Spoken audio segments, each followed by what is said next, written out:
Je voudrais remercier la Fondation l'Observatoire Boutros-Ghali pour cette belle initiative qu'ils ont prise de nous réunir ici en Côte d'Ivoire. Je voudrais aussi les remercier pour avoir invité l'Union africaine. Malheureusement, le commissaire à la paix et sécurité, comme ça va? Une excuse. Je voulais dire que le commissaire à la paix et sécurité, l'ambassadeur Ismaël Chergui, n'a pas pu faire le déplacement d'Abidjan et en ma qualité de chef de bureau de l'Union africaine depuis 4 ans en Côte d'Ivoire, je vais pouvoir présenter l'intervention du commissaire Chergui à votre intention.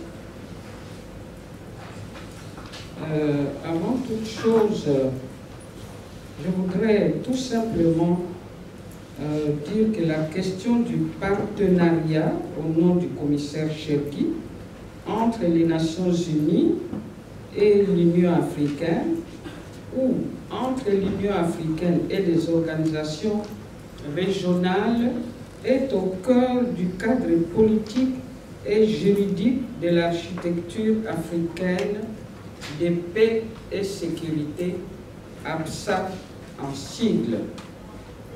Ainsi, le préambule du protocole à la paix et à la sécurité reconnaît-il la primauté du Conseil de sécurité des Nations Unies ainsi que le rôle dévolu aux arrangements régionaux en vertu de l'article 8 de la Charte. Ce préambule évoque la nécessité d'une coopération étroite, comme ont eu à développer les personnalités qui m'ont précédé. Ce préambule, disais-je, évoque la nécessité d'une coopération étroite entre les nations. La coordination et la mise en cohérence doivent toujours être prises en compte. Seule une implication en amont et en aval de chacun peut permettre un transfert en douceur si une organisation vient à se retirer. À cet effet, il faut se garder dans l'évolution d'un cycle de conflit, une sorte de processus éliminatoire de l'organisation ayant été la plus impliquée. Nous pouvons ici prendre l'exemple de la République centrafricaine où, après avoir eu un profil bas afin de ne pas gêner le déploiement de la mission des Nations Unies, l'Union africaine, finalement, a joué un rôle prépondérant dans la signature d'un accord de paix à Bangui au mois de février dernier. Toutefois, l'Union africaine reste attentive sur la manière dont elle gère les transferts de l'échelon régional à celui de l'Union africaine dans le passé. Donc l'Union africaine doit rester toujours attentive ce moment où le transfert doit se faire d'un échelon régional à celui de l'Union africaine. De manière générale, le passage à l'échelon dit supérieur, c'est-à-dire l'échelon continental ou régional, intervient lorsqu'il est besoin de mener des activités qui exigent une certaine expertise technique et la mobilisation des moyens financiers conséquents. À un tel moment, L'avantage comparatif de l'acteur dit régional ou continental réside dans sa proximité avec les parties en conflit qui lui donne une capacité à faire l'interface politique entre ces dernières du fait de son antériorité sur le terrain. Dès lors, cet avantage comparatif doit être intégré dans la nouvelle configuration d'acteurs subséquente au déploiement d'une force de maintien de la paix des Nations Unies. Une telle intégration en amont a deux avantages immédiats. D'une part, cela permet aux nouveaux intervenants de bénéficier d'une somme de connaissances sur la période antérieure à son implication. D'autre part, cela ajoute une carte à l'éventail d'options des Nations Unies à moyen terme. Par ailleurs, une implication durant l'étape gestion du conflit est à même de faciliter un transfert de responsabilités dans la gestion post-conflit, notamment dans le suivi des développements politiques. Cependant, tout transfert doit tenir compte des capacités de l'acteur désormais en charge du dossier. Des modalités de soutien doivent être étudiées au préalable afin de s'assurer que l'organisation régionale ou sous-régionale qui hérite d'un dossier ne se retrouve pas à gérer une situation qui excède ses moyens. Le commissaire Chergui conclut en ces termes. Il veut rappeler un fait essentiel qu'on a tendance à oublier dans le feu de la concurrence bureaucratique. Ce qui nous rassemble est plus fort que ce qui donne l'impression de nous diviser.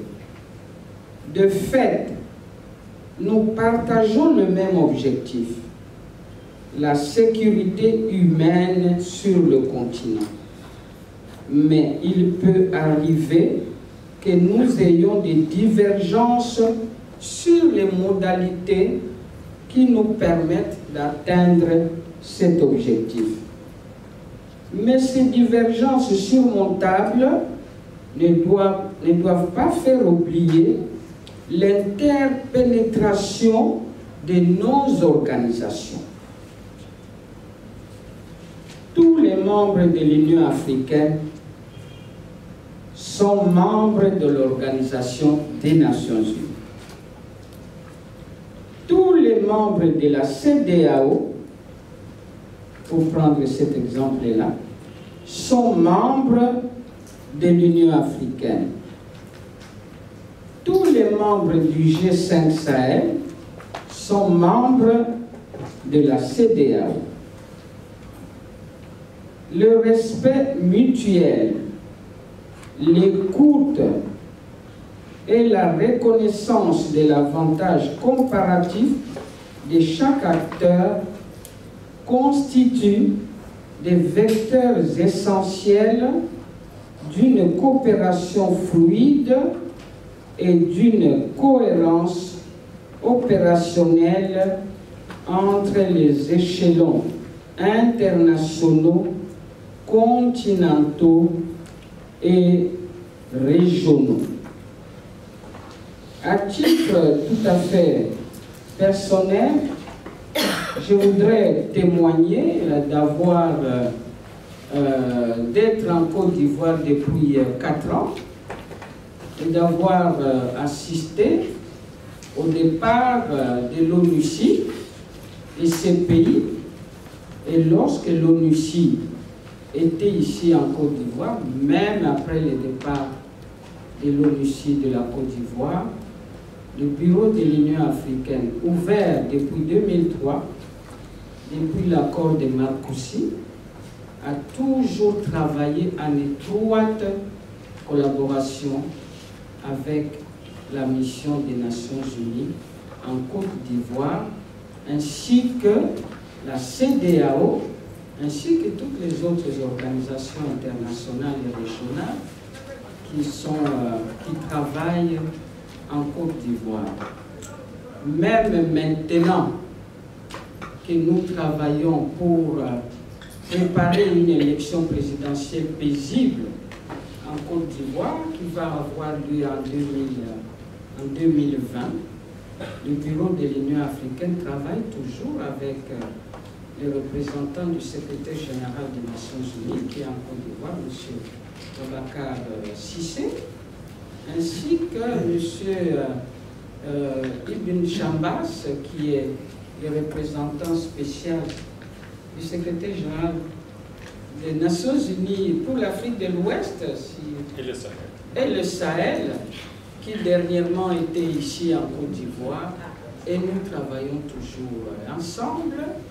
Et lors des différentes réunions qu'il a organisées, il vient au bureau de l'Union africaine, où nous nous déplaçons vers là où il se trouve, et nous travaillons également avec la CEDEAO et puis avec les autres organisations. Donc, c'est vraiment une coopération qui a donné de très très bons résultats en Côte d'Ivoire, et c'est ça qui a fait qu'au bout d'une belle, comment dirais-je, d'une belle mission, l'ONUCI a quitté la Côte d'Ivoire et les défis les plus importants qui restaient encore à être réglés, soit ont été transférés certains à l'Union africaine, soit au Bureau des Nations Unies qui existe en Côte d'Ivoire, soit même directement au gouvernement ivoirien.